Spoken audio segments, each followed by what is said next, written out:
Magandang araw sa inyo mga kaibigan. Itong ating almusalita sa araw na ito, December 10, araw ng linggo. Huwag makalimutan magsimba. Ebanghelyo natin ngayon ay Mark 1:1-8.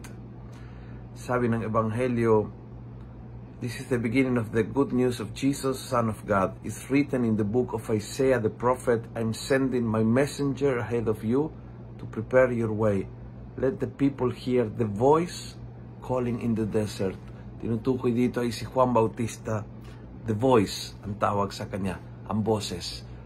Maganda ngayong panahon na ito na maging boses tayo ng Diyos. Boses tayo ng Diyos. The first reading is beautiful. I recommend, balikan nyo ang unang pagbasa. Sa umpisa ng unang pagbasa, sabi ng first reading, "Speak tenderly to my people."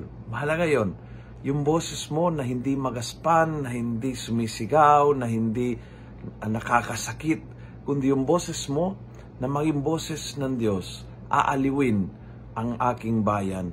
Speak to the heart of my people. Console my people. Napakaganda po yung first reading. Kung ikaw ay parent, kung ikaw ay kuya, kung ikaw ay pare, kung ikaw ay teacher, speak tenderly. Naway, ang boses ng Diyos ay lalabas sa iyong bibig. And so people will be touched, blessed, comforted sa pamamagitan ng iyong salita.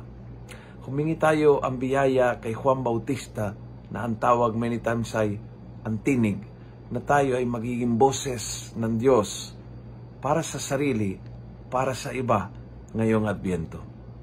At kung nagustuhan mo ang video ito, pass it on. Punuin natin ang good news ang social media. Gawin natin viral araw-araw ang salita ng Diyos. God bless.